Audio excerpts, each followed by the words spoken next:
From South Dakota Public Broadcasting, this is special coverage of the Governor's Budget Address for fiscal year 2016. Hello, I'm Kara Hetland with Stephanie Rissler. We're coming to you live on SDPB TV, radio, and online. We really don't know what to expect today from Governor Daugaard, but we are told from a few lawmakers it should be low-key. There should be no major announcements, but just like all of the budget addresses that the governor has delivered, he kind of leaves it to the very end. We find out as you find out. One of the things that we will be doing as the governor delivers his points today, we will be very active on social media. Both Kara and I, we will be tweeting. You can follow us, Stephanie, SDPB, Kara, SDPB, and of course we've got SDPB News. You can follow that on Twitter. If you want to join the conversation, if you want to create the conversation, you can do so. Use hashtag SDBudget. We'll also be using hashtag SDLeg, SDLEG. We want to know what you think. We want to know maybe what you did not hear today. As always, we'll interview lawmakers immediately after the address. We might be able to ask some of those questions from you today. Absolutely. Be sure and keep in touch throughout online and social media throughout the entire legislative session. We'll do follow-up stories at your suggestions. Right now, Lieutenant Governor Matt Michaels is in front of the House of Representatives. They've just delivered the Pledge of Allegiance. I think it would be appropriate now to go to the floor of the House. Not later than the first Tuesday of the first Monday of December, immediately preceding the session for consideration by the legislature. In accordance with the Constitution of the great state of South Dakota, our governor shall propose a budget in which expenditures or appropriations may not exceed anticipated revenue and existing funds available for expenditures or appropriations. Appropriations by the legislature may not exceed anticipated revenue and existing funds available for the expenditure or appropriations. Mr. Sergeant at Arms, would you please announce the arrival of the governor of the great state of South Dakota? Lieutenant Governor and members of the legislature, the Honorable Governor of the state of South Dakota, Dennis Daugaard.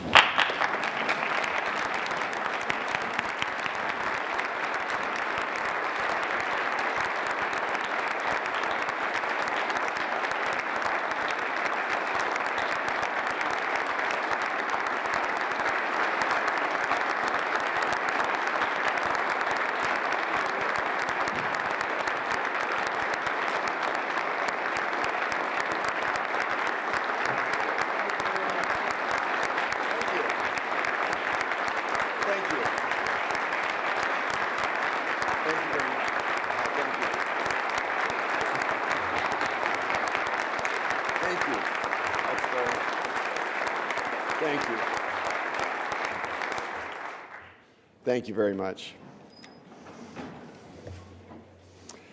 Thank you and welcome. And glad you're all here with us. And the weather is a little bit warmer today than yesterday. And it's a good day to be inside still in December. And thank you and welcome. Today I offer my budget proposal for fiscal year 16. I'm going to try and stick to my script so the agony is not prolonged by ad libs. But before I begin this budget speech, I'd like to welcome the new legislators who may be joining us today. And I'd like to say a special thank you to the legislators who will not be returning in January for your great service over these last years. I thank you for your service to our state, and I wish you well. Will all those who are not returning next year who may be present, I don't know if there are any here with us. If so, would you stand and be recognized for your service? Anyone here? Manny, welcome. Lance.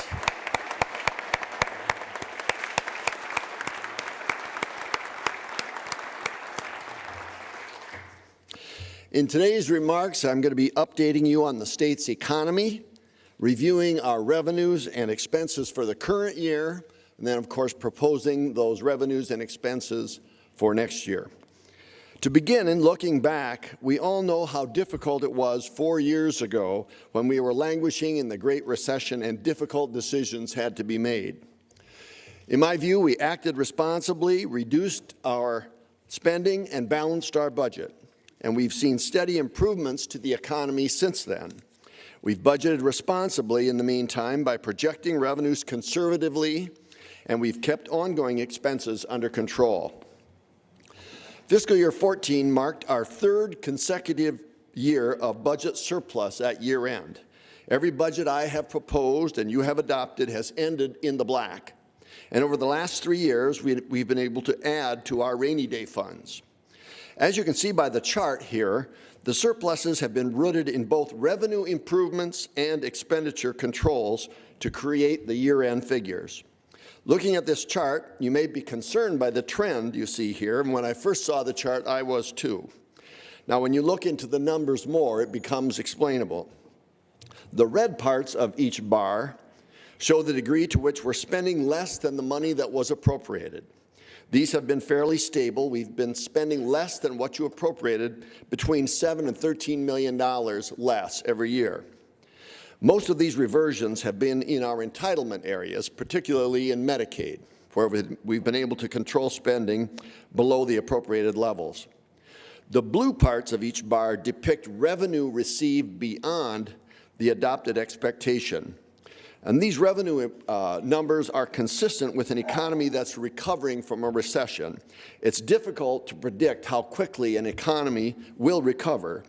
We remained conservative and didn't build our budgets on hopes of a fast recovery, and I think that was the right move. We would rather have extra money than find ourselves in a hole when we predict too rosily what the expectation might be.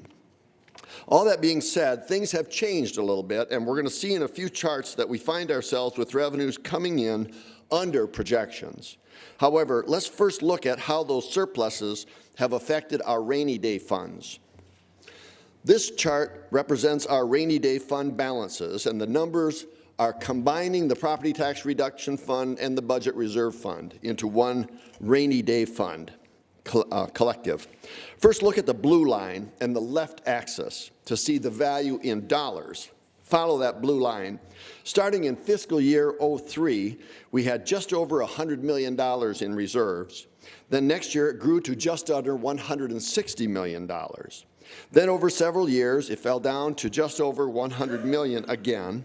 And then in recent years, we've added nearly $82 million to our rainy day funds. Then after spending for disasters and debt reduction last year, we're at $149 million today. The red line and the right axis represents the percentage of our general fund expenditures that the rainy day dollars represent. If you look at fiscal year 03, we started at about 12% reserves against what we were spending. Then it went up to about 18% of expenditures, then back to around 13% for a few years, then down around 9 to 10% for a few years, and then up, ending today at about 11.5% of our general fund expenditures. Nationally, if you compare South Dakota to other states, the spring 2014 National Association of State Budget Officers fiscal survey of the states reveals that the average among most states is about 5.7%. So our 11.5 is pretty good as compared to that average. Next, I want to update you on the trends we're seeing in the South Dakota economy. South Dakota's economy has long been viewed as a lagging economy, meaning changes to the national gross domestic product or the national employment numbers or housing starts are seen in South Dakota a little bit later. The way I like to express it, if the world was going to end, you want to be in South Dakota because it'll happen here a little bit later than the rest of the world. That was an ad lib. That's not here. I don't see that here, Jason. South Dakota continued its lagging trend when entering the recession. In fact, when the U.S. economy went into recession, it took about 10 months before we started to see the recession here in South Dakota. However, when the recovery took place, South Dakota actually emerged in recovery sooner than the U.S. economy. We saw our economy recover its lost jobs over 2 years sooner than the national economy did. In short, our economy fell later and not as far, and then recovered sooner. than the United States economy, the best of both possible outcomes. At the national level, we're now seeing post-recession economic growth, which is comparable to the growth South Dakota saw a few years ago. Let's take a look now at how we're matching up against the national economy. These are some of the economic dashboards we review regularly. The top left graph, this shows the unemployment rate. South Dakota is in blue, and the U.S. unemployment rate is in red.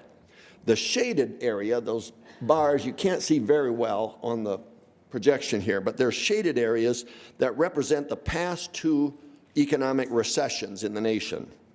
As you can see, both South Dakota and the United States realized a sharp increase in the unemployment rate during the recession. In South Dakota, unemployment reached 5.3%. In the United States as a whole, it reached 10%. The unemployment rate has been dropping since 2010. As of October, the most recent data that's available, South Dakota had an unemployment rate of 3.3%. That's second lowest in the nation, behind only North Dakota. The U.S. unemployment rate in October was 5.8%. One factor contributing to the sharp reduction in the national unemployment rate is the number of people who have dropped out of the labor force. They're not counted in the unemployment numbers because they're not looking anymore. They've given up. As the number of people actively searching for employment decreases, the unemployment rate decreases despite the lack of significant job creation in the economy. Now let's look at the top right graph, non-farm employment growth. This shows on a year-over-year percentage growth basis. Again, South Dakota is represented by the blue line and the United States as a red line. Since about the middle of 2012, the U.S. economy has been adding jobs at a faster rate than South Dakota. Remember, the U.S. lost significantly more jobs at one point during the recession, losing jobs at nearly 5% rate for a few months. South Dakota's relative rate of job loss was only half of the United States during the recession. The U.S. is finally catching up to where South Dakota did on a relative basis, and that's the reason it's been growing jobs at a seemingly faster rate than South Dakota. The bottom left shows the Consumer Price Index on a year-over-year growth rate over the past several years. That's a measure of overall inflation. Inflation continues relatively low in the 1.5% to 2% range, still less than the Federal Reserve target, which allows the Fed to be patient when adjusting interest rates. Low inflation means we'll likely see lower than historical growth in some of our major tax sources in South Dakota, sales and use tax, for example. At the same time, it also means slower growth in our expenditures as well. Costs are rising more slowly. In the bottom right, this chart shows the year-over-year growth in non-farm income. In South Dakota, we've been tracking similar to the United States average over the past several quarters, but still realizing less than historical average growth rates. So we're both slower than normal. Low rates of inflation will affect non-farm income growth as well. Let's now look at how well we've been doing in projecting these economic variables.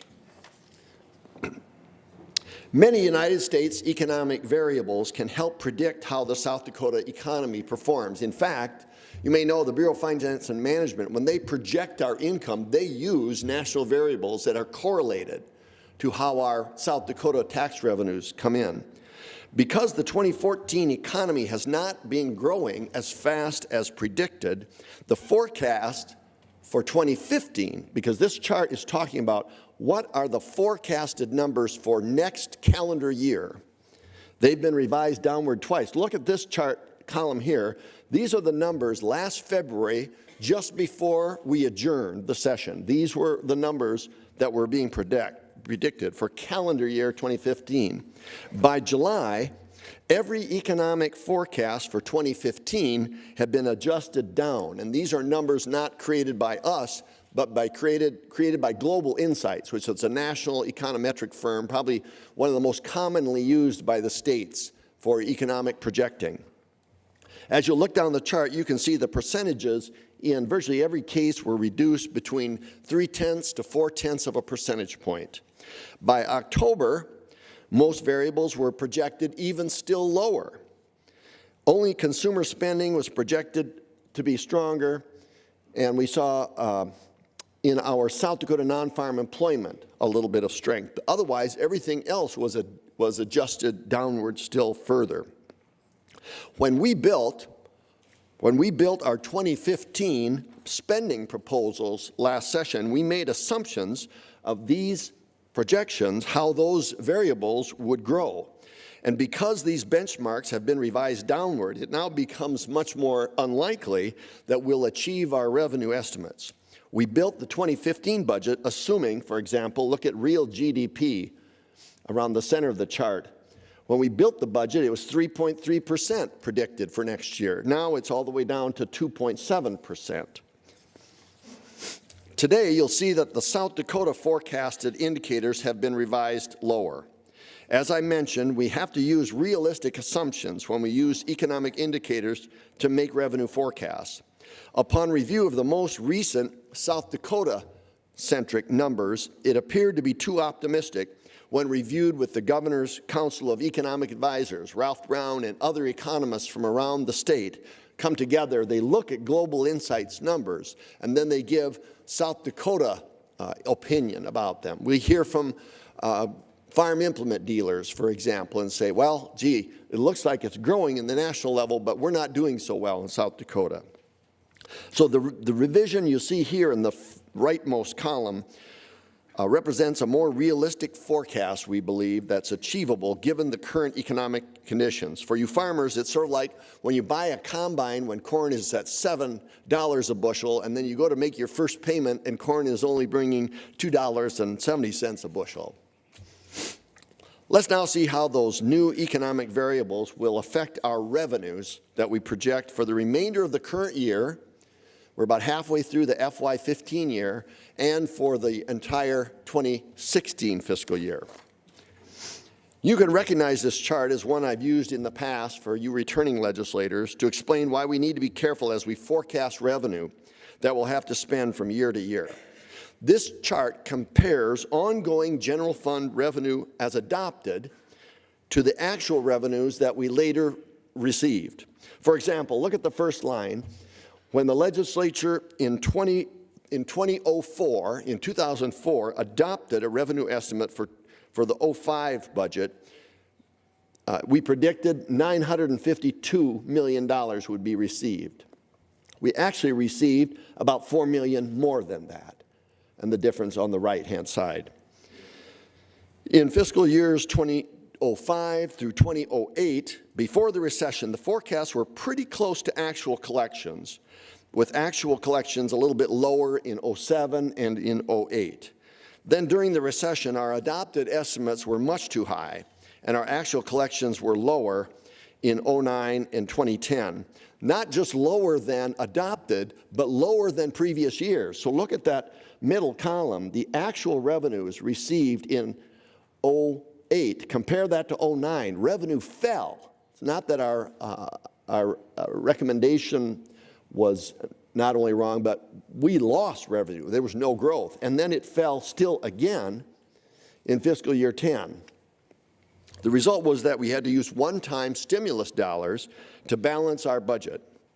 In fiscal years 2011 through 2014, the legislature was more conservative in adopting estimates as the actual collections for ongoing revenues exceeded the original adopted estimate each year. This is something we saw in that earlier bar chart. This meant we had extra one-time money to spend in those years. Now in 2015, it looks like we may have projected too high again. We're currently running below our adopted levels, and the revisions for the current fiscal year suggest we're going to be about 10.7 million short of the adopted ongoing revenue estimate. Now that's the ongoing revenue estimate. Now, if you compare South Dakota's situation to other states, according to the National Association of State Budget Officers' fall fiscal survey of the states, we were surveyed in September along with the other states. That's going to be released next week. 7 states are seeing revenue come in above projections, 7. About 26 are on target, and in September we thought we'd be on target. So we're among those 26. 10 at that time had already seen that they're in deficit. Wisconsin's in deficit. Delaware, I think, is in deficit. There are several states that are in deficit situation. They're going to have to address it when their legislature convenes. The next chart shows more detail of the revised forecast for this year, for fiscal year 2015. We're almost halfway through it. Sales and use tax has been revised lower by $6.5 million as our collections have been soft so far this fiscal year. Softer overall economic growth and fewer purchases of farm equipment are impacting sales tax this year. Lottery has been revised lower by 0.9 million.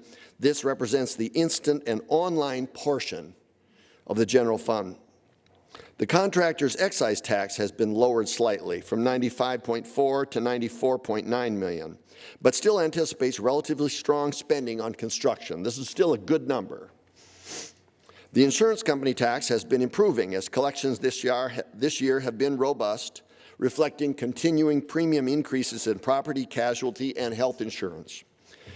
Unclaimed property revenues have been revised lower. The adopted estimate of 60.2 million has been revised lower to 54.2, and I'll have more detail on this in a later chart. Licenses, permits, and fees have been revised up 1.3 million, primarily because of security fee revenue that's been stronger. Interest income, this has been revised down. I am proposing a change on how this income is accounted for into our general fund. I'll cover this in more detail later.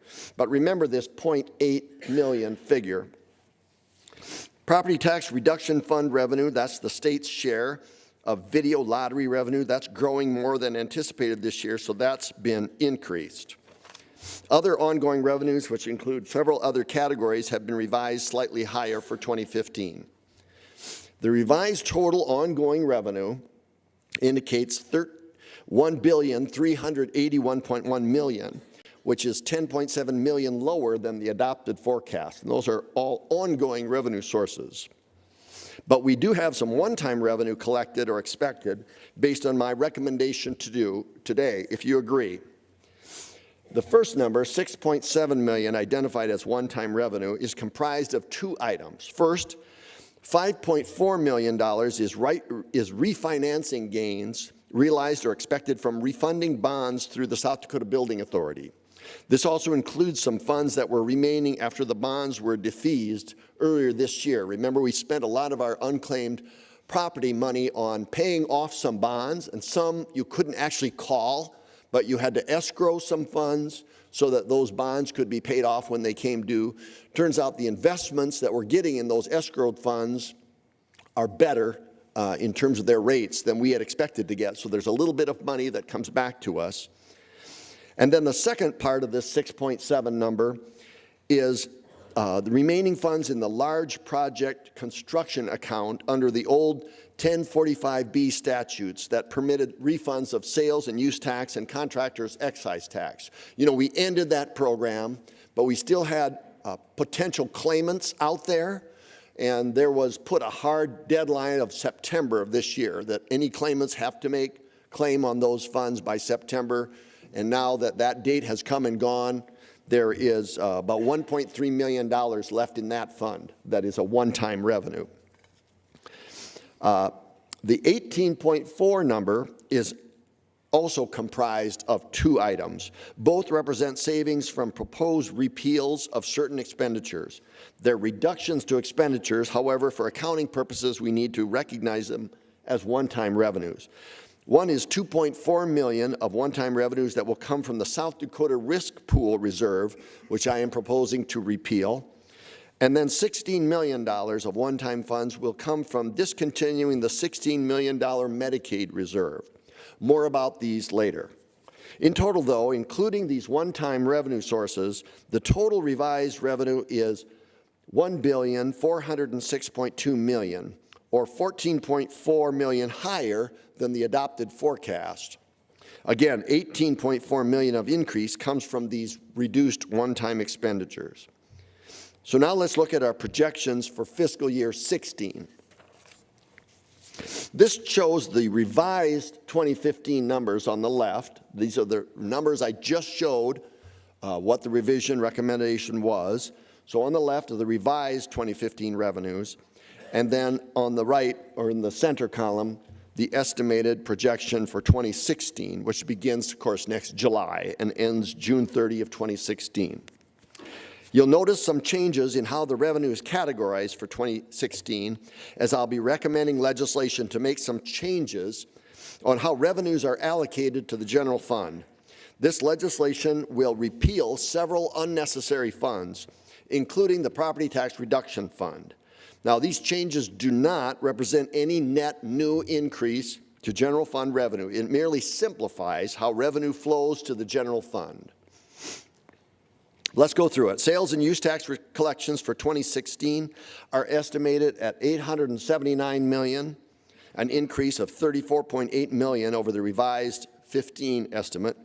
This represents a growth rate of 4.1%. It's less than historical growth, but still assumes a growing economy for 2016. In FY 2016, beyond the instant and online lottery revenues, the lottery category, if you agree, will include the state's share of video lottery revenue, as I'm recommending to repeal the Property Tax Reduction Fund to allow those revenues to flow directly to the state general fund. And in 2016, video lottery is projected to grow about 3.5%. So this just simply consolidates and makes it more transparent, in my view. To call a revenue source by the name of some fund is really not very transparent in my mind. And this will simplify things and make it more transparent. Again, they don't represent any net new increase to general fund revenue. It just simplifies things. The contractor's excise tax is forecast to grow $5 million in 2016. FY 2016, that's a 5.3% growth rate, indicating continued healthy construction activity in South Dakota that we hope will occur. We've increased, or we're predicting an increase in insurance company tax of $4.1 million. That's also a 5.3% increase over the revised 2015 estimate. Unclaimed property is up $2.5 million in 2016, and I'll review that revenue source in more detail in just a minute. Licenses, permits, and fees up $1.7 million, mostly from growth in security fees anticipated for 2016. And interest income is up $3.4 million, reflecting my recommendation to change the current interest proration practice. And again, I'm going to cover that also in more detail in another slide. The Property Tax Reduction Fund revenues will be relabeled for 2016 and included as lottery, as shown above. If you accept my recommendation, that's why there's not applicable in that column. And the other ongoing revenue is up 19.8. And this is mostly due, again, to the repeal of the Property Tax Reduction Fund. Not only does it get video lottery money flowing through that fund, also the telecommunications tax flows into and out of that fund, as does some of the tobacco tax flows into and then back out of that fund. Now these two, telecommunications tax and tobacco tax, they'll be included in this other revenue category. Total ongoing revenue for FY16 is up $60 million as compared to the revised FY15 estimate of total revenue. If compared to the originally adopted 2015 revenue estimates, the new money available to spend will be $49.4 million. So $60 million if you compare it to the original ongoing adoption. Since we're revising 15 down, it's $49 million. Excuse me, since we're revising it down, it's $49 million against the revised number, 60 against the new number, the revised number. We do not anticipate any one-time revenue for 2016, so of course total revenue is projected at $1,441.2 million, up $35 million from the total revised 2015 forecast. Now let's look at a couple of things in more detail. First, we'll look at the unclaimed property line on that chart here, revised for 2015 to $54.2 million and $56.7 million for FY16. Let's look at that in more detail. Excuse me. South Dakota's unclaimed property revenues, you know, have become significant in the past several years. A change in dormancy laws, coupled with the designation of home bank offices in South Dakota, have resulted in unclaimed property in South Dakota growing from just 350,000 in fiscal year '02 to a net of nearly 114 million in fiscal year '14. Estimating unclaimed property ongoing is a challenge, and we need to be careful as we project for future years. This chart shows how we have estimated unclaimed property revenue. In the first two columns, you can see our remitters of unclaimed property and the amounts we estimated they would remit in 2015. From our two large holders, large holder 1 and large holder 2, we expected 32.6 million and 27.6 respectively. We assumed about 5.5 million would come from the rest of the remitters beyond these two big ones. And that claims paid out would also be about 5.5. Of course, when the money comes in, our treasurer makes it known and people come and claim those dollars. And we assumed about 5.5 for a net of 60.2. Now, unclaimed property must be remitted to the state by November 1st. So we've already got the money for this fiscal year. So we know actual collections. This year we received 28 million from one and 31.8 million from the other large holder, and about 4.4 million from all the other remitters of unclaimed property. However, our claim payments and reciprocity payments, which are payments to other states, have been larger than anticipated. Already this fiscal year, we've paid out 5.8 million. Out of this 10 you see there, we've already paid 5.8, which is more than we thought we'd pay for the whole year. And so we're projecting that to grow to 10 million by the end of 2015. Thus, after considering the higher claim payments, the total unclaimed property estimate for this fiscal year has been revised to 54 million, which is, of course, 6 million less than we had estimated it would be. The rightmost blue column shows what we're projecting for 2016. We're assuming the same levels of collections for 2016 from the two large holders and from the rest.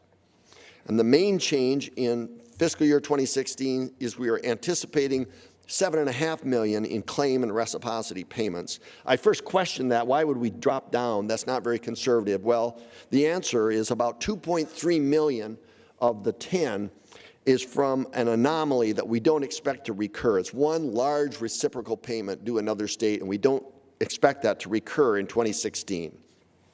So in total, you can see we're projecting $56.7 million in unclaimed property in 2016. And you can see that's 3.5 million below the original 15 adoption, but it's a little bit higher than what we believe we're going to get this year in 2015. The other thing I promised to talk a little bit more about is this 90% interest proration. Now, don't try and figure out the numbers. Just listen to me for a moment, if you would. Don't look at that. Just listen to me. One thing that impacts our revenue is how we treat revenue and when you acknowledge receipt of revenue and treat it as received. That's an accounting decision. This chart shows my recommendation to reverse a methodology that we've been employing called, in short, a 90% interest proration practice. This practice was employed over a decade ago when the state needed money to accelerate by 1 year the recognition of interest earned by the general fund cash. It recognizes 90% of that earning a year earlier than you'd otherwise had been recognizing it historically. No other participating fund in the general fund cash account does this. The general fund for the general fund budget is the only participating fund that does this. The Board of Regents doesn't do this. The Highway Fund doesn't do this. Game Fish and Parks doesn't do this. Only our share that's general fund that's not assigned to one of these other entities does this. I was unaware of this practice until BFM and the State Investment Council made me aware of it last summer when we were talking about the practices surrounding a general fund cash investments. Many states use accounting gimmicks like this to accelerate revenues into an earlier year or to postpone expenses into a later year to balance their budget on a nominal basis. This is done, in my opinion, to avoid making hard choices that might be politically unpopular. I dislike these kinds of gimmicks, and I believe we should not employ them in South Dakota. I'm recommending that we reverse this one. Right now, under current law, 90% of the estimated earnings from the cash flow fund that is due to the general fund is transferred early in June, before the close of the fiscal year. We don't even know how much interest we'll earn at the end of the fiscal year. We just guess about what it'll be and transfer it before the end of the fiscal year. The year this was done, it had the result of getting 190% of the interest that fund would earn in 1 year. And then the next year you got the remaining 10% of actual and then 90% of the estimated. And the next year, 10% of actual and 90% of the estimated. So if you adopt my recommendation, well, first of all, that 10% amount is $754,294. And that would be what we would recognize as interest income in fiscal year 2015. If we continue to do what we're doing now, we have increased bureaucracy and activity that does not generate any benefit, except when it created the illusion of improved revenue in the year it was first employed. The bottom chart shows my recommendation that we undo this practice this year in 2015 and allow 100% of the actual earnings to flow to the general fund in the following fiscal year, beginning in 2016, just the way the Board of Regents does it, the Highway Fund does it, Game Fish and Parks does it, and the way, in my mind, we should do it. This will cause a one-time reduction in the current year, 2015, and it'll reduce it down to $750,000 roughly. In 2016, then, the revenue would return to actual earnings and be more typical of what you'd see in a full year's worth of interest earnings. Now let's take a look at our aggregate total revenue picture as compared to last year. This kind of gives you a perspective on how difficult it was to budget this year as compared to last year. Last year at this time, we had the luxury of a $6 million structural surplus that the legislature left on the bottom line. Remember, when we adopted in 2013 the FY16 budget, we were looking at the possibility of federal sequester, we were looking at the possibility of federal government budget shutdown, all kinds of uncertainty. And so the legislature said, let's be careful and leave $6 million unspent on the bottom line, which you did. When you came back last year, that $6 million was there. We don't have that this year, obviously. Last year at this time, we also saw an unexpectedly large unclaimed property dollars, about $33 million in ongoing revenue from unclaimed property that we really didn't expect to see. This year, you can see we've now instead of revising up our ongoing revenue by $33 million, as we did at this time last year, we had to revise down our ongoing revenue by about $11 million. Last year, we were looking at $40 million in new projected ongoing revenue growth. That included our assumptions for a full year of the collection allowance by retailers, as well as the potential to lose the grandfathered status of our sales tax collected on internet access. And without those two potential reductions, we're actually going to do better in terms of our projected ongoing revenue growth of $60 million. I know you've heard me in the past state that we've been able to use 2 years worth of revenue growth to fund 1 year of expenditure growth. Again, that's because we underestimate revenue. When we project for our budget, we come back into session and revenue is doing a lot better. So we've got not only the improvement in the current year, but the projection of further improvement in the out year. That was true with the FY13 budget, the 14 budget, and the 15 budget. However, of course, that's not the case in the 16 budget. It's just the reverse. We overestimated revenue and it's coming in lower than we thought. So that's sort of globally what the picture is. But let's shift gears now and talk about how I'm proposing to utilize this $49 million that we believe will be available to us in 16, these ongoing expenditure improvements in 16. As I stated before, this will be the first year since FY12 that we will not have a mid-year improvement over adopted revenue numbers. Despite that, we're fortunate that our state expenditures are trending lower than our budget. Expenditures are trending lower than our budget. It's projected to benefit us in a couple of ways. First, the reduction in FY15 expenditures gives us some one-time money because we budgeted to spend X and we're spending less than X. So that difference is available in FY15 to spend on a one-time basis. Then that lower level of expenditures is the new base from which to project actual increases, and we've got some room that we wouldn't otherwise have. By budgeting expenses at levels last year that were conservatively high, this ensures no shortfalls this year, even though our revenues are coming in less than we want. We did the hard work last year in that respect, and we're seeing expenditure trends favorable to budget. Low inflation will also contribute to an affordable level of expenditure growth for fiscal year 16. Let's take a look at that in more detail. As we discussed earlier, inflation has been at relative lows historically. Look at the first three line items: K-12 education, technical institutes, and Board of Regents. The inflator that is used for that is the CPI-W, which is a retrospective look that's about a year old. For the CPI-W, which is a benchmark for education spending, that was at 1.5% for the year ended June 30, 2014.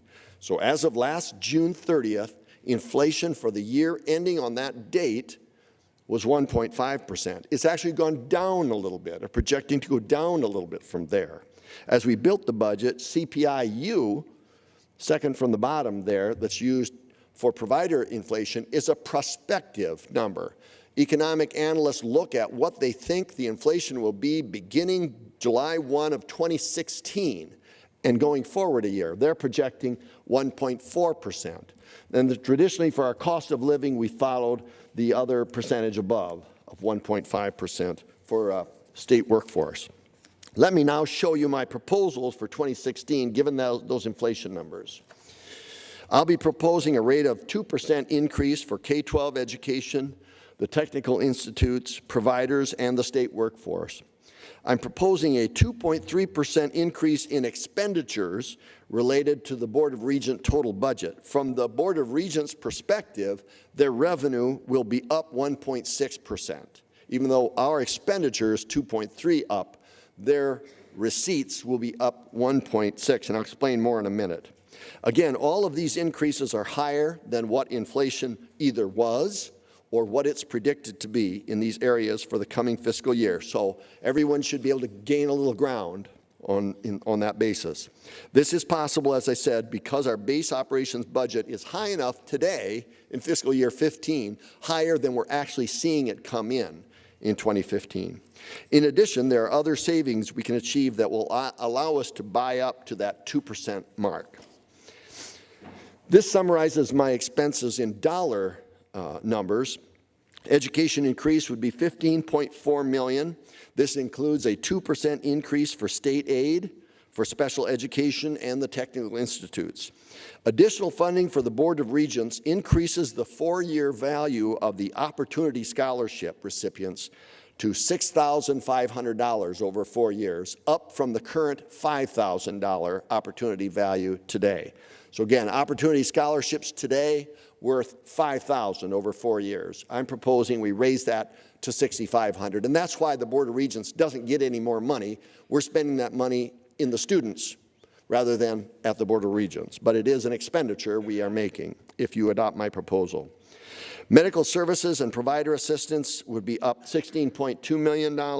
This includes a 2% inflationary increase, as well as 0.5% increase for FMAP, the Federal Medical Assistance Percentage, and funding for a juvenile justice reinvestment initiative, which will be described to you as part of the legislative proposals. Then in state employee compensation, I'm proposing $11.1 million. This would be a 2% market adjustment and family-specific increases for the career bands, along with 2.5% movement toward market value. We've seen favorable conditions in our state health plan, which I'll discuss later, which makes this low dollar possible. All the rest, $6.6 million, this includes money for M&R, that extra 0.5% that moves us a little further down the path toward our goal of having a 2% of building value as an ongoing maintenance and repair budget. It includes utility increases, increased drug and DUI courts, and some additional funding, again, for the Juvenile Justice Reinvestment Initiative. The total of $49.4 million matches the new ongoing revenue that we're projecting above the FY 2015 adopted revenues. Now let's look deeper into each of these subcategories here. First, for education funding, that $15 million number I just showed you, here's how it breaks out. State aid to general education would be $9 million almost. This includes a 2% inflation in general education. It also represents moving the traditional state aid to general education to 2%, and the per student allocation under my proposal is $4,876.76. This amount does not include rolling in technology in the schools, sparsity, and student assessment in the formula, although those savings will be used to help fund the movement to 2%. The state aid to special education is $2.7 million nearly. This includes a 2% inflation adjustment, and included in the formula is $200,000 for the summer school program within the South Dakota School for the Blind and Visually Impaired. The Board of Regents maintenance and repair is $2 million. This is the third year, as I said, of a 4-year plan we started several years ago to get our maintenance and repair budgets to a level which equates to 2% of the replacement value of the state buildings. So this amount is the cost for the Regental buildings. The Grow Opportunity Scholarships line items, $1.3 million. This will fund the first increase in the value of the Opportunity Scholarship since it was created over 10 years ago. We all know that tuition, we all know that tuition has gone up during that time, and we need to keep the scholarship competitive so it continues to be an incentive for students to take a rigorous high school curriculum and stay in South Dakota for college. Over 3,800 recipients are projected for the coming school year. And as I said, this will raise the scholarship value over 4 years from $5,000 as it currently is to $6,500. Then the next line item is Board of Regents utility costs at $1.2 million. We're projecting a 5% growth factor in utility costs for FY16. And then dual credit increased demand of $802,000. We've seen the dual credit program succeed beyond our projections. We should all be very happy about this. It means more students are getting a head start on college or technical school, and they're earning affordable credits while they're still in high school. We budgeted approximately to fund 2,900 credit hours for the current year, but based on this program's success, we're budgeting for 10,500 credits, over triple that amount for next year. These credits cost students only $40 per credit hour rather than up to $300 per credit hour. They get credit for their high school, toward their high school graduation, as well as getting credit toward a post-secondary degree. It encourages higher utilization, which is beneficial to post-secondary institutions and even more so to the students themselves. It makes those students more likely, in my opinion, to attend a post-secondary school in South Dakota because they're further along, makes them more likely to succeed if they go, and more likely to graduate if they go. The next line item is the Technical Institute's facilities. This is funding to assist their institutes with their facilities. And then miscellaneous increases and decreases total up to a savings of $2 million. There's a number of things in that. $186,000 for Tech Institute bonding through House Bill 1098 passed during the 2013 session, nearly 2 years ago. The state committed to match the Technical Institute's commitment to bond payments on a 1-to-2 ratio. Also an increase of $114,000 for South Dakota STARS, that's ongoing support for a longitudinal data system which provides student data for school districts across South Dakota. An increase of $80,000 for nurse practitioner preceptors. In the FY15 budget process, the Rapid City campus students were not included in the calculations because that program only is offered every other year. So this is the year it's offered. Last year it wasn't. That's why it's not in the FY15 budget. An increase of $59,900 for a 2% increase in the Tech Institute formula. A decrease of $7,000 to reflect a lease payment for 2016. A decrease of $159,000 to reflect adjustments related to insurance costs. And then there's going to be a savings, if you adopt this budget, of $2,600,000 to add technology in the schools, sparsity, and the statewide assessment budgets as a component of the state aid to general education formula. The savings will be used to increase the per-student allocation growth from 1.5% to 2%. This also reflects increases in sparsity and tech in the schools budgets for a net decrease, as shown here, well, I guess before the other increases, of $2,278,000. The next chart details the medical and provider assistance ongoing expense number. You saw that $16 million on an earlier chart. This is made up of a number of things. Provider inflation is about $10 million costs. Again, that's a 2% inflation adjustment for providers. This supports providers such as nursing homes, community support providers, physicians, and many other provider types. Most are Medicaid providers. Secondly, the federal medical assistance percentage, or FMAP, costs us $5.1 million. We're experiencing an increase of 0.5% from 47.88% to 48.38%. This means we'll pay for every $100 of Medicaid expense in South Dakota, the state will pay $48.38, and the federal government will pay the rest. Included in this $5 million increase is a $1.2 million switch from federal funds to general funds because an enhanced match rate from health homes, providing health homes to Medicaid recipients, goes from 10% general funds, 90% federal funds, to the regular FMAP rate of 48.38%. Juvenile Justice Reinvestment Initiative. 2 years ago, you know, I proposed and you approved the Public Safety Improvement Act, which impacted our adult parole and probation systems. And if we'd not passed that legislation, our projections at that time showed that I would be needing to ask you this year for tens of millions of dollars to add to the state women's prison. We avoided that major cost, I believe, thanks to this reform. And this year, I'm proposing to reform our juvenile correction system so that we can continue this success in the juvenile arena. $2.9 million for juvenile justice reinvestment is for the Department of Social Services. They will spend that, 2.3 of that amount in community-based interventions, $150,000 for quality assurance monitoring, $331,000 is training for providers on the functional family therapy model, along with other training needed. Again, this all dependent on your support of the Juvenile Justice Reinvestment Initiative. It also includes $83,000 to provide a rate specific to rural providers to serve rural communities, and $47,600 for crisis intervention resident services. All collectively, that's $2,900,000. Second to the last line item before the total is growth and utilization, $1.9 million. Our programs for helping people who can't help themselves are seeing benefits from a strengthening economy.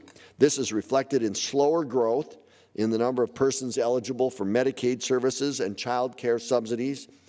In fiscal year 16, we're projecting the growth in Medicaid eligibles to be only 858 individuals. I can remember during the recession, there were some months we were adding 1,000 in 1 month. This is 858 for the entire fiscal year, less than 1% of our current enrollees.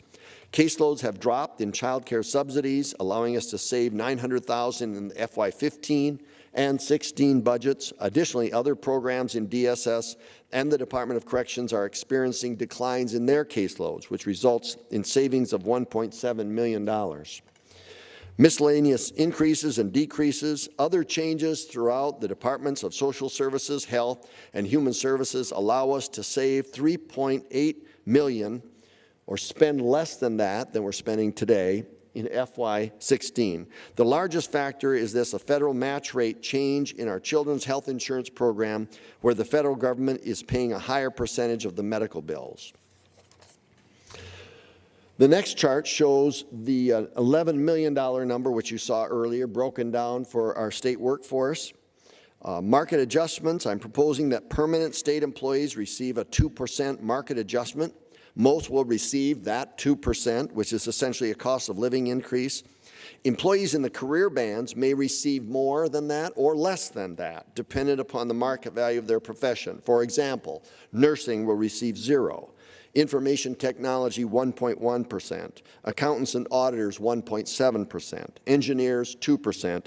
Environmental scientists, 6.6%. On balance, the market adjustment is about 2% of gross salaries.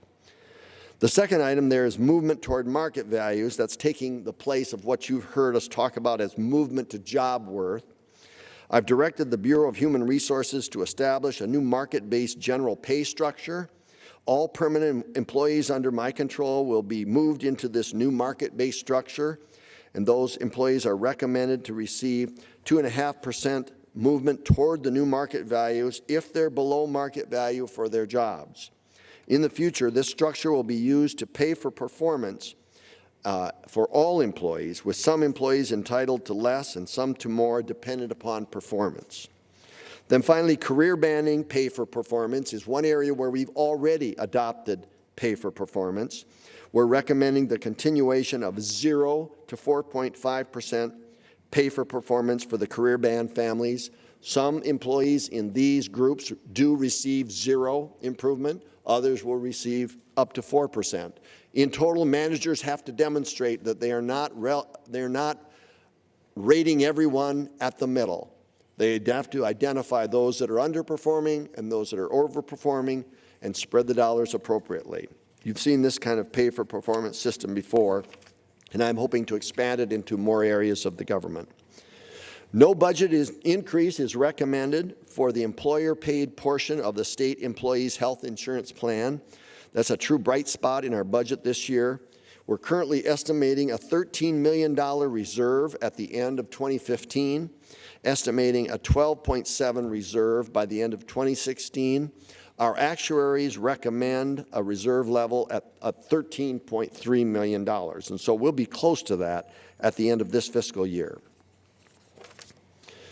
All other expense in FY 2016 budget, maintenance and repair, $3.4 million.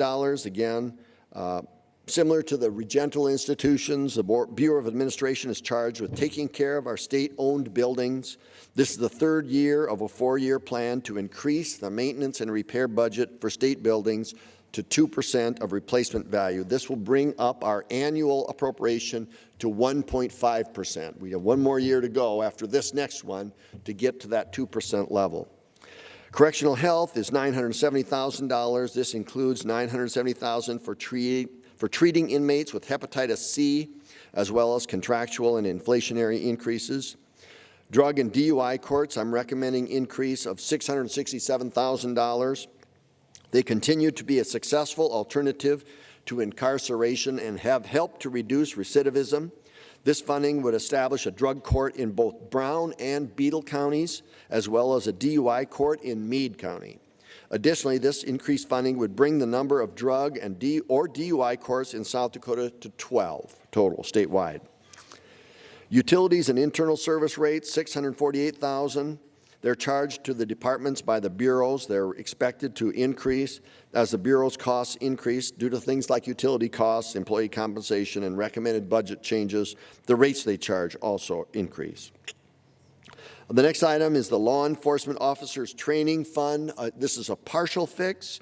Those of you on the Appropriations Committee know this fund has been running in the red. The Law Enforcement Training Fund is used to train law enforcement throughout South Dakota, but the ending cash balance in FY15 is projected to be a negative $1.1 million. In order to be good financial stewards of this fund, I'm proposing this increase in the Attorney General's office and in the Unified Judicial System budgets. This amount includes a funding change from other funds to general funds of $522,000 within the Attorney General's office for space billing and $86,000 within UJS for a training position. Property and casualty insurance is the next line item at $593,000.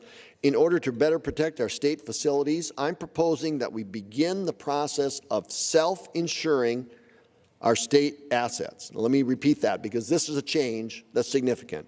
I'm proposing that we begin the process of self-insuring our state assets, our buildings, our equipment, our vehicles. This provides ongoing funding related to establishment of captive insurance companies that will bring nearly $2 billion of additional insured value into the insurance of a captive. Right now, the building we're sitting in is not insured. Most of the buildings on this campus are not insured. We are dependent upon our emergency and disaster fund in case of a catastrophic loss. That is not an irresponsible approach to take, but I believe a different and better approach would be to create some captive insurance companies, one in the property and casualty arena and one in the liability arena, and pay ourselves to insure our buildings. This amount, the property and casualty insurance ongoing expense, would be the premium we would pay to ourselves in these captive companies and would allow us to have insurance essentially through these captives. It would also insulate us, by insuring ourselves, insulate us from premium increases that are unrelated to our loss experiences. Might be related to a Hurricane Katrina or some other event that's occurring elsewhere in the nation that has nothing to do with us. To continue on the path we are right now is one approach, but that's dependent wholly on our emergency and disaster fund. This approach gains insurance for us in a different way, I think a more responsible way. It will not save us money in the short run. In the long run, I believe it will save us money. So with that ad lib here, get back to my script. Through this proposal, we'll create a captive insurance company for property and casualty and one for liability, add all our properties to the list of those insured, and this will provide immediate coverage for all of them. And over time, as I said, I believe our internal self-insured captive rate will save us ongoing general expense while covering more of our property. The next line item is also related to juvenile justice reinvestment. I'm proposing $300,000 within UJS and $5,000 within the Department of Tribal Relations. That funding is intended to keep youth from formal court processing when appropriate and utilize diversions like teen court. In addition, this funding is also intended to assist counties with the costs of keeping juveniles in detention centers for short-term stays that are appropriate to any variation or misbehavior, rather than sending them to the Department of Corrections. In total, I'm proposing a total increase of $3.2 million in general funds for the Juvenile Justice Reinvestment Initiative, and this is part of it, and you saw the other part under the social service budget. The remainder of increases and decreases for budget adjustments across state government will save is $965,000. And then the state vets home savings. You remember last year when I proposed spending money to pay cash for the state vets home, I said this won't save us money in FY15, but it will save us money in FY16. Here is that saving I promised you a year ago, $1.5 million. This is money that we were fortunate to receive an abundance of one-time funds in 14, and we paid cash for the vets home. Because we're not bonding for that money, and now we're receiving both Medicaid reimbursement and VA per diems, I was planning to use those VA payments and Medicaid per diems to cover the bond payment instead of general funds. Now, we don't need those, and they can offset general funds, and that's why those dollar amounts go down. Now, as I mentioned before, let's go back now to FY15. I said that our expenditures were going to be lower than we projected, and that even though we have some negative cash in our revenue situation, we have some one-time offsets that provide some one-time dollars that we can spend in FY15. Let me explain the areas of reduction and where I'm proposing to redeploy the savings. This chart shows where the available one-time funds for 2015 come from.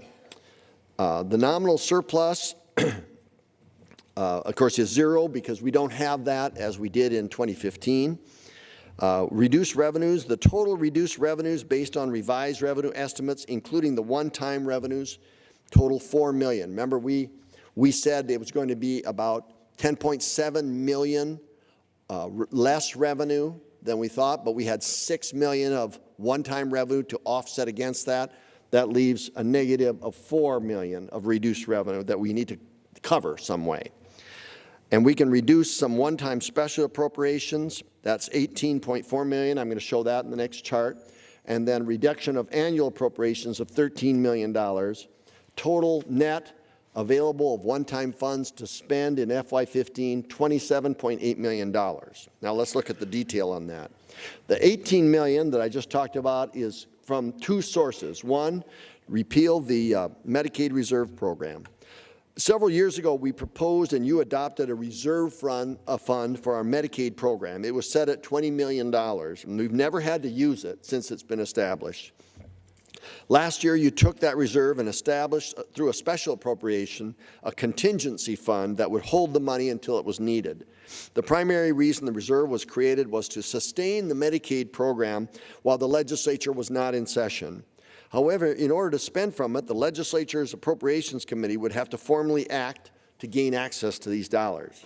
We're proposing to fund the Medicaid program properly using sound estimates that will ensure the program's funding throughout the year. This reserve then can be redeployed to cover one-time costs I'll lay out in a minute. This repeal, again, would provide $16 million in general funds. Secondly, with the Affordable Care Act and the federal risk pool, there won't be the demand for the state risk pool. The legislature removed the ongoing funding last year, and once the second ACA open enrollment period ends in February, we'll only need funding for the remaining participants. Therefore, we'll be proposing to redeploy that reserve, which was started with state funds, to other areas of priority. This will provide combined those two $18.4 million in expenditure reductions for FY15, as it was shown as a one-time revenue in an earlier chart. You may have seen that. Here are the reductions in the areas of annual appropriation, ongoing reductions I'm recommending for this year. The state aid revision, a decrease of $6.9 million in general funds and state aid to general education due to 354 fewer students than budgeted and higher property valuation growth than budgeted in 2015.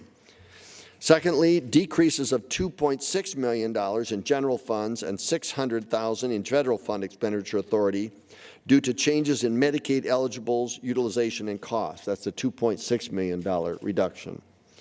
Under juvenile placement, a decrease of nearly $1.4 million in general funds due to updated projections which estimate the juvenile population within the Department of Corrections to be fewer than previously anticipated. This is before the Juvenile Justice Reinvestment Act.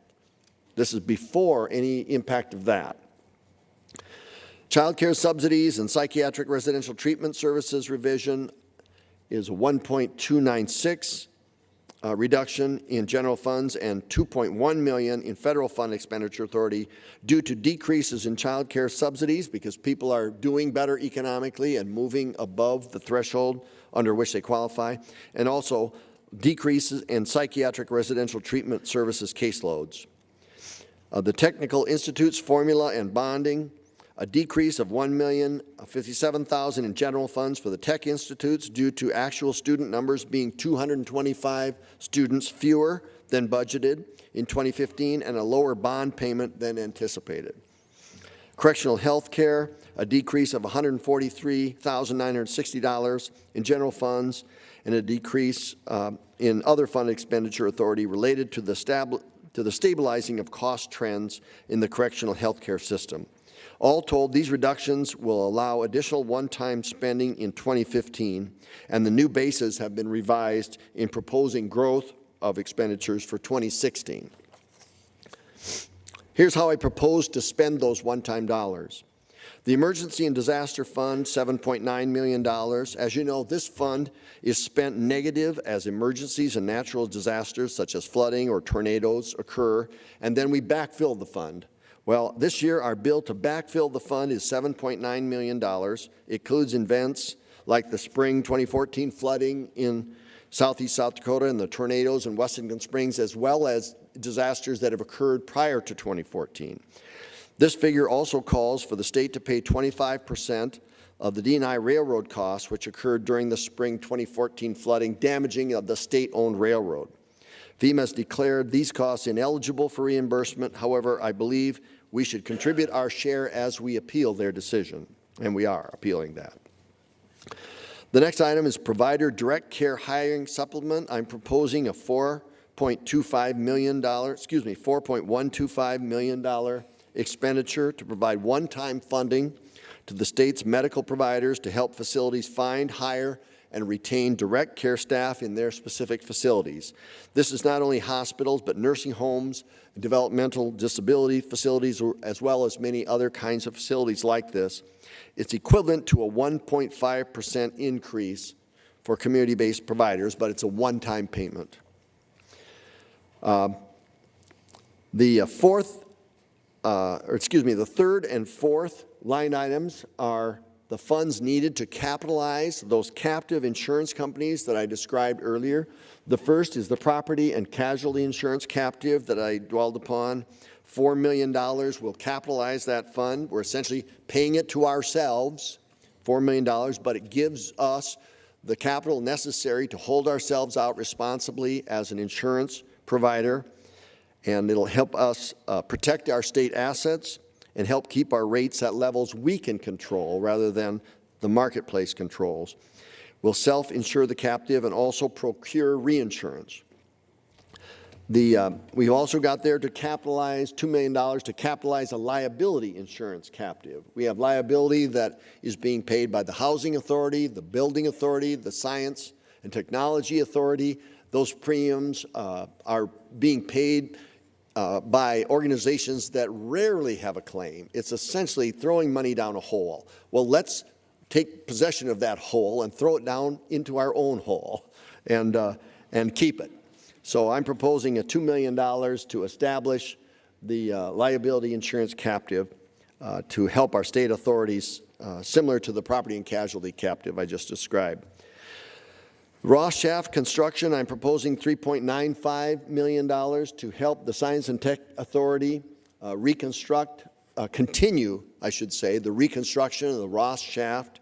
It'll help them invest in its infrastructure and prepare for physics experiments being conducted in the Northern Hills, and in particular the long baseline neutrino experiment, which is the very big experiment that we are very hopeful the Department of Energy will place. And toward that, we must have that Ross Shaft upgraded if we're going to be a competitor for that experiment. And I believe we're the best and the only competitor for that experiment if we do this. $1,500,000 for a South Dakota Conservation Fund. One of the recommendations of the Pheasant Habitat Work Group was to establish a conservation fund to encourage habitat creation or preservation. And this $1.5 million will go towards protecting and enhancing wildlife habitat. And it's not just $1.5 million though, because it would be designed to match private dollars, and I believe the way it should be structured is it is placed in the fund but not available until the match is provided in the private sector. So only when the fund would grow to $3 million would the dollars become spendable. Then $925,000 for the Department of Education Jobs for America's Graduates program. This will help provide funding for 26 school districts over the course of 2 years to establish and operate a Jobs for America's Graduates program in their school districts. The Jobs for America's Graduates program, or the JAG program, not only helps our kids stay in school and gain the skills they need for success in later life, but it also helps the school districts retain them as students so they don't drop out. And the school districts like this because By taking this one-time money, establishing the program, they keep those kids in the school district and they get the per-student allocation money every year because they're still in school, rather than lose those dollars when the kids drop out. And then, as I mentioned, in my 2016 budget proposal, we're just seeing tremendous take-up of the dual credit demand. So this one-time expenditure would cover us in the current fiscal year for the rest of the 2015 fiscal year, and the budget proposal you saw earlier would cover 2016. The next chart shows additional one-time expenditures. A Big Sioux River flow study, this $500,000 will allow South Dakota to model river flow patterns in southeast South Dakota, where we've experienced repeated flooding over the course of the last several years and many years before that. This would help the state plan and prepare for potential disasters and would enable us to identify the areas that will be inundated by water in given flood situations and the degree to which they will be inundated. Right now, the data is insufficient for us to be able to accurately do that. Tax refunds for the elderly, you've seen this before. $450,000 is the annual appropriation to provide sales and property tax refunds for elderly and disabled persons based on income guidelines. The Department of Health Rural Health Care Tuition Reimbursement Program, this $381,000 in general funds continues to attract practitioners to rural areas. This funding will pay for 2 dentists, 2 nurse practitioners, 1 physician, and 1 physician assistant. Give them reimbursement if they stick to those rural areas of practice. DENR Information Systems Upgrade. This agency has never asked for any increase to general funds under my administration.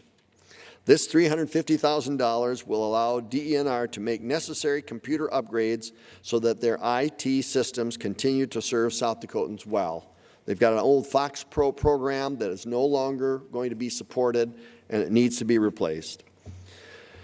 Department of Health Rural Healthcare Facility Recruitment Program, recruiting healthcare professionals, of course, is a need for South Dakota. And this $302,000 will pay for 44 health professionals practicing in over 30 rural communities.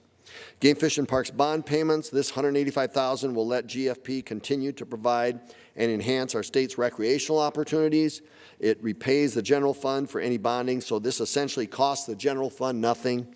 This will provide for bond payments at Good Earth State Park and Custer State Park.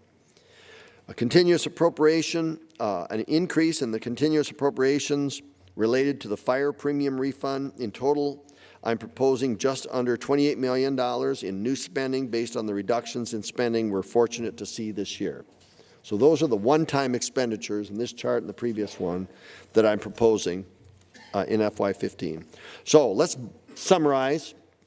To boil it down to these revisions for 2015 and proposals for 2016. In FY 2015, we'll see a reduction to our ongoing revenues of just over $10.75 million, an increase in one-time revenues of $6.7 million, reduced expenses of nearly $32 million, new proposed expenditures of nearly $28 million, and a bottom line of 0 for 2015. In FY16, new ongoing revenues of $60 million. That's $60 million on top of the reduced, revised FY15 projection. A reduction of revenue from the FY15 adopted budget of $4 million. The loss of one-time revenue receded in FY15 of $6.7, and then new proposed expenditures of $49.4 million with a bottom line of 0. So here are the total general fund spending figures. In simple terms, both of these years will represent structurally balanced budget. This is the budget proposal for this year and, of course, the 2016 year. We've got total revenues of $1.406 in 15 and those expenditures, and total revenues of $1.441 billion in 2016 and expenditures at that level.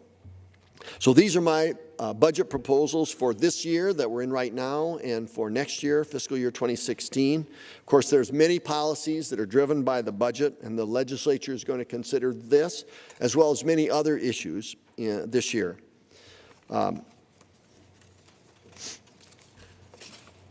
Last month, we celebrated 125 years of statehood. We can proudly say that we've balanced our budget every single year, and next year will be our 126th year of a balanced budget. We've prudently set aside rainy day funds that will allow us to address emergencies and seize opportunities available to us. We've kept our taxes among the lowest in America. We've used one-time dollars prudently, ensuring they do not become ongoing obligations. We have a state pension system that is over 100% funded. I want to depart from the script there and reflect on Boston College's Retirement Research Center. Earlier this year, evaluated 150 pension plans, public pension plans in America.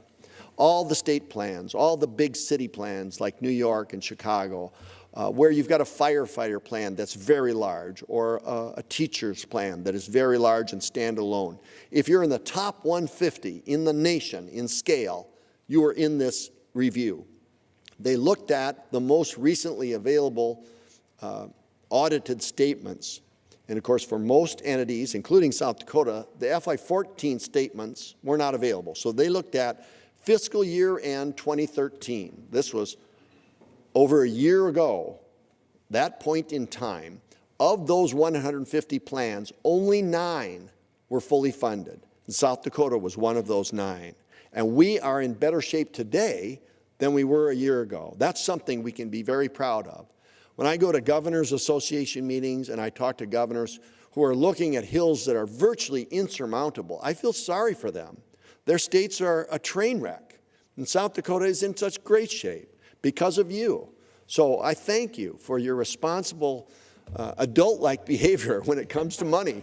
It's just great. I am very lucky to be governor of a state like South Dakota.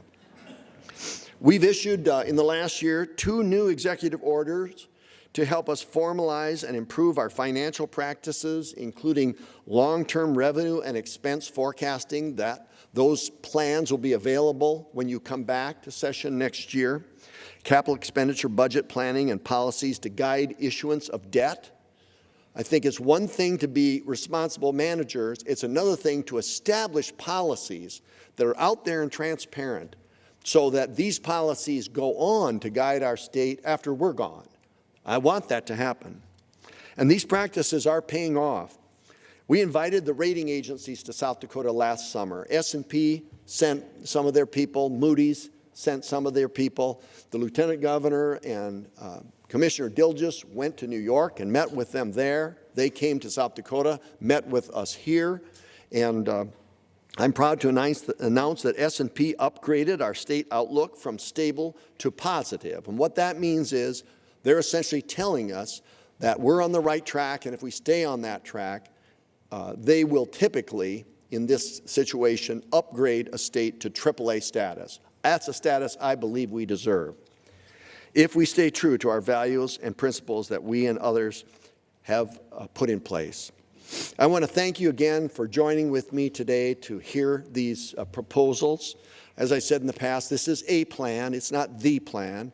I hope you'll see it's the best darn plan. But we'll discuss and we'll decide this. I want to close by thanking South Dakota voters for giving me the opportunity to serve another term. I'm looking forward to next year's legislative session.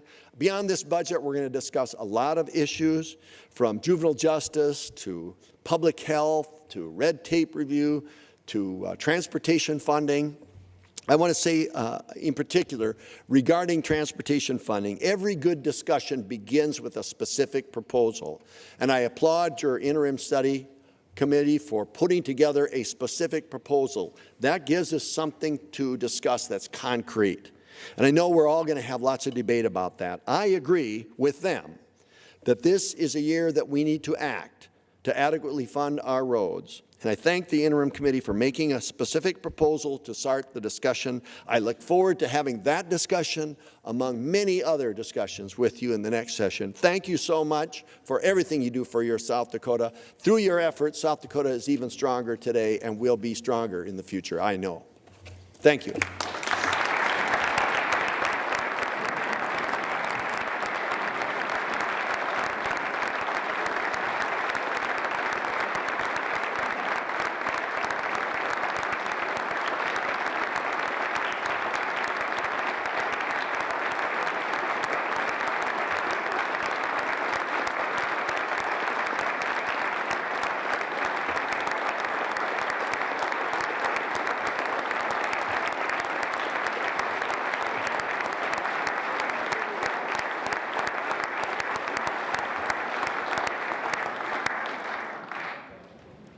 And that does wrap up Governor Dennis Daugaard as he delivered the budget address for fiscal year 2016. Speaker of the House Brian Gosch has just adjourned everyone, so they may take off and leave for the day. The governor going a little bit over an hour, close to about an hour and a half with his budget. One of the last things he mentioned was thanking the lawmakers for being fiscally responsible throughout the years. He also thanked South Dakota voters for sending him back to the state capitol to kind of be their CEO as he leads our state of South Dakota. He also touched on transportation, talked about it will be a big year as lawmakers take on the 2015 legislative session, that every discussion begins with a proposal. He's looking forward to that proposal and the debate as we tackle the issue of roads in South Dakota. We're going to be doing some interviews here with some state lawmakers to find out what they thought about the governor's budget, those numbers as they unfolded. There were really no major surprises or any major announcements. The total budget for fiscal year 2005 and 2016 was delivered. There's about a 2.5 increase in last year's budget. We're looking at $1.406 billion for last year and $1.441 billion for fiscal year 2016. He talked about why some of those increases are needed and the ask that he will give to state lawmakers as they head back to Pierre in January. It looks like we do have some interviews lined up. In fact, one of our state appropriators is standing by with Kara Hetland. Kara. Thank you, Stephanie. And joining me is State Senator Deb Peters. Thanks for being here and your reaction to the speech. You know, they think the governor summed it up very, very well. He says it's his budget, it's his plan, it's not the plan.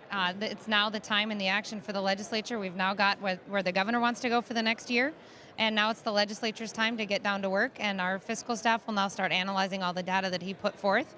And we'll get to work, and actually we're going to go have an appropriations meeting to start how to gather and where do we want to go and where do we want to focus coming the next session. And do you agree with the numbers that he lays out, or is that something that you're going to look at as well? We'll probably take a look at everything as far as some of the different revenue numbers that he's taking a look at. We'll look at this. We'll look at the same economic indicators. I just got back from a fiscal leaders conference and heard not quite the same of what we heard today. So we'll just take a look at the revenue numbers. We'll take a look at some of the one-time things that he's going to adjust in those revenue numbers. We'll also take a look at, his ongoing expenses. But we'll also take a look at some of those savings that he's looking at as well and figure out, well, is there more to the story? Where are the savings and why? There's one thing that came in on Twitter to us from some teachers who were a little nervous and not happy with the 2% funding increase for education, and wondering if looking at just the overall formula might be in order this time around. I think the legislature has... we would agree with that statement. I think we do need to take a look at how we fund education. I think that's one of the initiatives that the legislature will take up this year is how do we fund teachers, specifically how do we fund teachers. It's kind of it might not get done this legislative session just because it's huge. I know the Legislative Long-Term Planning Committee has been looking at education funding, and they've got 1 year down. We've got 1 year to go. I mean, it's a priority for us. I know folks are frustrated with the 2% increase, but it's higher than the 1.5 of the Consumer Price Index, so it's better than what it could have been. And again, that's one thing that we'll take a look at over the next 3 or 4 months before we finalize and button up the budget. All right, Senator Peters, thanks for joining us. Thank you, appreciate it. Stephanie, back to you. All right, thank you. We're joined now by Representative Bernie Hunhoff from Yankton. Of course, my question always, your thoughts on what you heard today. Well, it was a good detailed speech. It's a $1.4 billion budget, so there should be a lot of details in it. And I appreciate, all the information, but a lot of it is about, how is this going to affect state government? How is real life out there affecting state government? And I think what a lot of us would like to hear, I think a lot of South Dakotans would like to hear is, what is state government going to do to affect real life out in South Dakota? Yeah, we've got kids graduating from college with some of the highest debts in the country because they come from poor working class families and our tuition rates are too high. We've got 50,000 South Dakotans without access to health care. We've got public schools who are fighting really hard to just staff their classrooms. And we've got farmers and ranchers who are worried about driving over some of the bridges out there because they don't know if it'll carry the loads of their trucks. We heard little or nothing about all those really major issues. And I know this is a budget address, but I mean, it all does come down to money. And I would have hoped to have heard more about that. Hopefully that's coming in the State of the State speech, but those are critical issues, those and a lot more, and we heard very little about those. Let me ask you about the suggestion to repeal the risk pool reserve and the Medicaid reserve. What are your thoughts? Well, I think that's actually, the idea of repealing the risk pool is an interesting idea because that's no longer necessary because of the Affordable Care Act. And there's been a lot of worry out here that the Affordable Care Act might be repealed. In fact, that's our best excuse, the best excuse they've had for not embracing Medicaid expansion. We're worried that the Affordable Care Act might go away. I think that's a great signal that the Affordable Care Act is here to stay. It's going to be part of the health care world for decades to come. And if we can repeal the risk pool, which was kind of set in place, it failed, but it was kind of set in place to provide access to some people with pre-existing conditions. If we can repeal that, hopefully that opens the door to also talk more about Medicaid expansion. All right, we'll have to see how everything unfolds during the session. Thank you for joining me, Representative. All right, Kara, we'll throw it down to you. Thank you, Stephanie. And joining me now is State Senator Billy Sutton. Thanks for taking the time and coming here today and your overall reaction to the governor's speech. I think there were some really good things in the governor's speech as far as some one-time spending. Nothing too earth-shattering. I thought everything was pretty straightforward, and nothing really surprised me too much. And how about education funding? Some listeners were tweeting at us saying, take a look at the funding formula, take a look at how to change this so teachers could get paid more. Yeah, and that's a frustrating thing for us. We've been studying education every year since I've been here, and we come out with proposals, and it seems like they fail once they get here. And we are in a teacher shortage crisis, and we need to do something to address it. I wish we would have heard more of that in this address, but you know, hopefully the legislature can do something, because if we don't do something, I'm afraid that we're going to continue losing our best teachers and not doing anything to get people in the teaching workforce. You said it was a very straightforward speech, and I'm wondering what you didn't hear that you wish you would have, other than education. Other than education, I would like to heard discussion of Medicaid expansion. You know, the one thing that doesn't get talked about with Medicaid expansion is that it would cost us very little. The estimates are around $1.5 to $2 million for the first 3 years, each year. But what they don't talk about is how it would actually make our state money. It would actually bring more revenue to our general fund by the expenditures of those federal dollars that we would receive. And so we talk about, you know, a shortage of revenues. You know, we could gain $64 million over the next 6 years, roughly. There's a report out there that was done by 2 professors of economics out of Nebraska that says exactly that. And that's one thing that I think we should be having the conversation about. Not only do you save the hospitals money and hopefully decrease rates and get people covered, you actually make your state money. It's a slam dunk, in my opinion. What is your approach now? You take these numbers, and what is your approach as you get ready for the 2015 session? I think we'll have to look through all the numbers, determine, you know, what we view to be important and valid, and the ones that we don't, you know, we'll fight against and try to replace those with maybe measures of our own that we view to be more important. But at the end of the day, we have to reach across the aisle and work with you know, the Republicans. I'm on the Senate side, and that's where we'll be working mostly to determine what our priorities are. And it's our budget now, and we have to remember that. It's a proposal, and the governor said it well. It's not the plan, it's a plan. And now it's the legislature's job to vet the most important issues and to use those issues, you know, what we view to be most important. All right, State Senator Billy Sutton, thanks so much for your time today. Stephanie, back to you. All right, thanks, Kara. I'm now joined by Representative Peggy Gibson from Huron. We just heard from Senator Sutton, and he really led into what to look at as we enter the 2015 legislative session. I know we just came out of the budget address for, you know, fiscal year 16, but state lawmakers are already working. You guys have been working on the Jolene's Law Task Force. Quickly tell me about that. It's Jolene's Law Task Force is a task force dealing with the problem of child sexual abuse.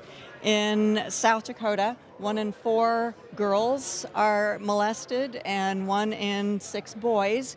This is a huge problem, and we're trying to come up with some overall solutions to eliminate violence altogether in our state, and we're working collaboratively with some national representatives to eliminate violence and child sexual abuse in South Dakota. So we will be coming forth with a couple of bills to help with some mandatory reporting situations and also to continue the task force into 2015. Okay.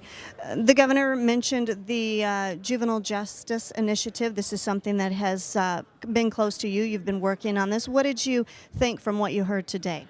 I'm very uplifted by that proposal because for a long time I've thought that our juvenile justice system needed reform, and instead of building more prisons, let's help our juveniles recover and get back into the system without being incarcerated, because I feel that does no good.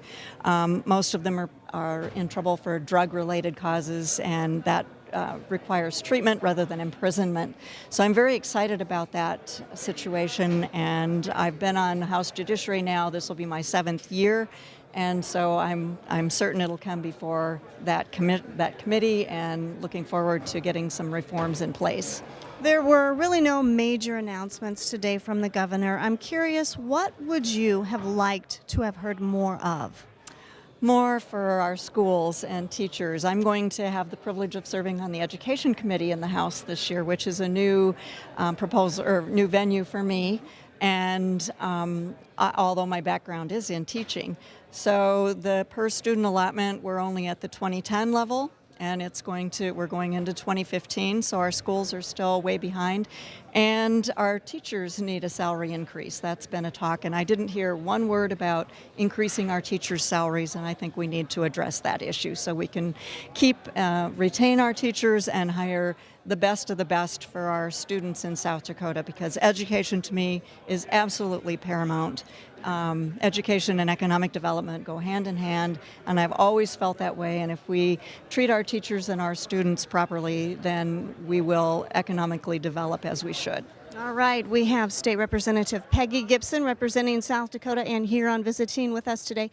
Thank you very much for coming up. Thank you, Stephanie. All right, Kara.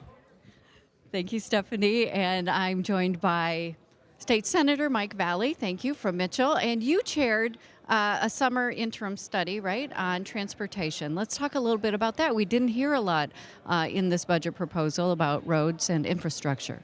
Well, I didn't expect to hear anything, and so it was very nice at the end here that he did mention it, and that he thought we did a good job this summer, and that we laid out the principles of things that we need to discuss, and so I was very pleased with that. This is a talk about the general fund, and a lot of people don't realize, but we don't spend any general fund money on our roads, and the opposite is true too. We don't take any of the money that maybe come in from the gasoline users fee, or some people call the gas tax. We don't use that for anything like education or Medicaid. By Constitution, we're constitutionally prohibited from using those funds for those type of things. So I didn't expect any mention of that at all. So I was very gratified at the end for him to talk about the fact that we need to do something with our roads and bridges. So talk about some of the legislative proposals we'll see about that. Well, we're looking at several different things, and the thing that the committee talked about was getting our revenue from several different sources so that no one feels all the pain.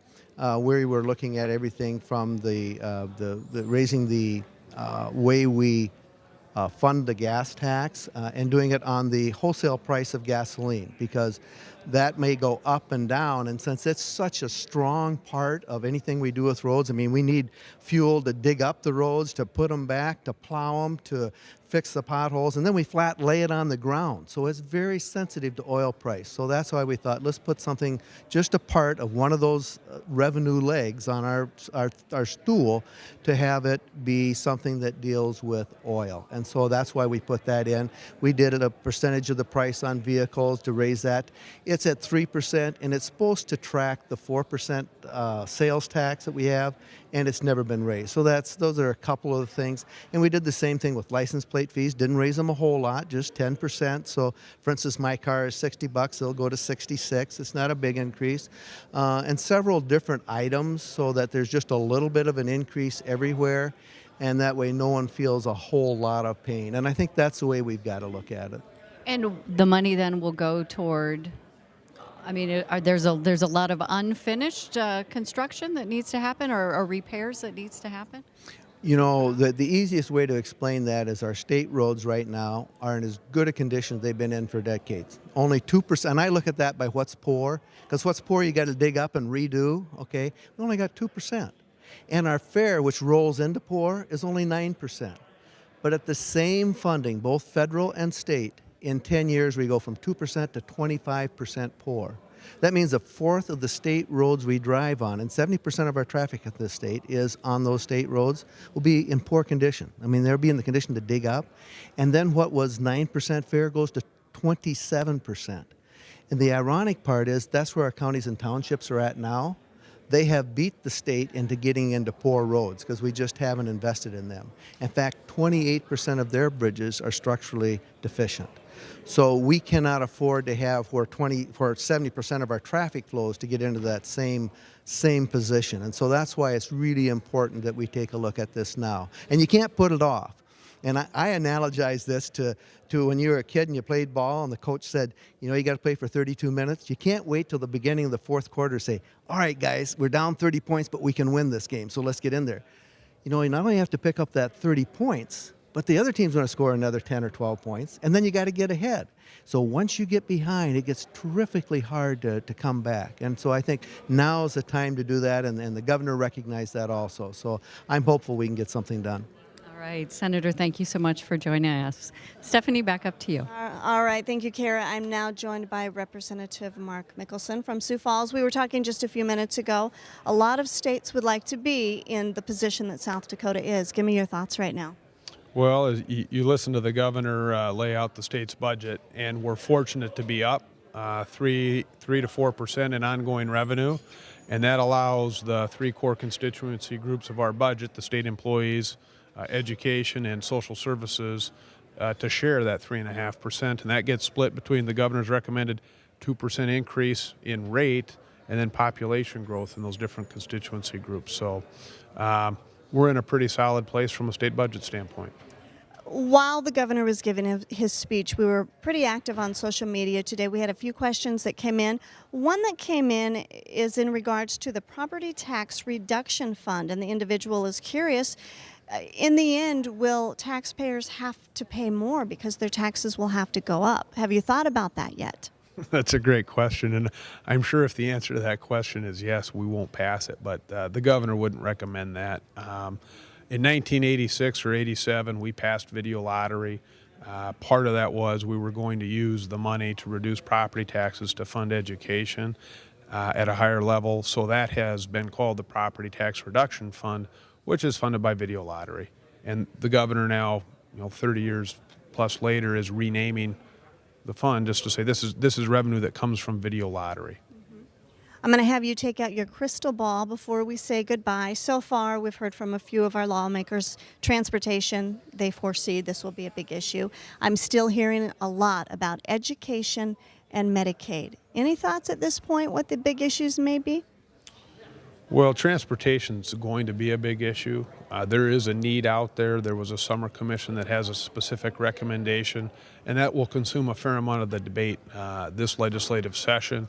There are strong feelings on both sides of the Medicaid expansion decision that the Affordable Care Act laid out. Certainly wasn't anything that was proposed today. There will be discussions on that front. We'll see where they go.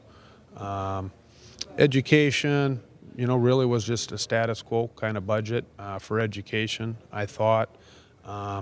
Certainly in the scope of a large state budget like this, our technical schools and our technical institutes, when we have so many employers talking about workforce development and the training and the trades and the investments that we need to make there, I would guess that will be an issue that we'll discuss and perhaps attempt to address to some extent.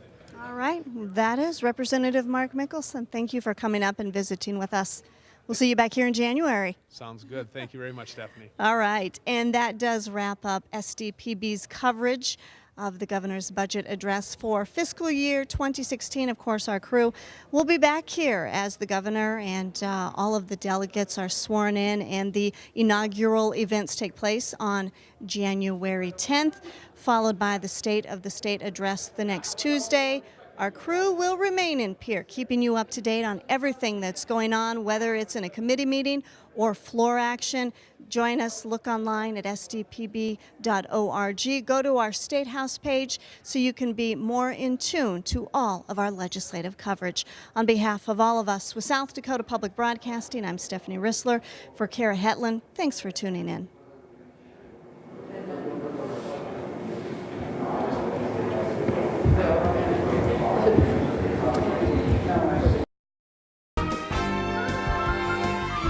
State House program funding provided by the South Dakota Bar Foundation, the educational and charitable arm of South Dakota lawyers and judges.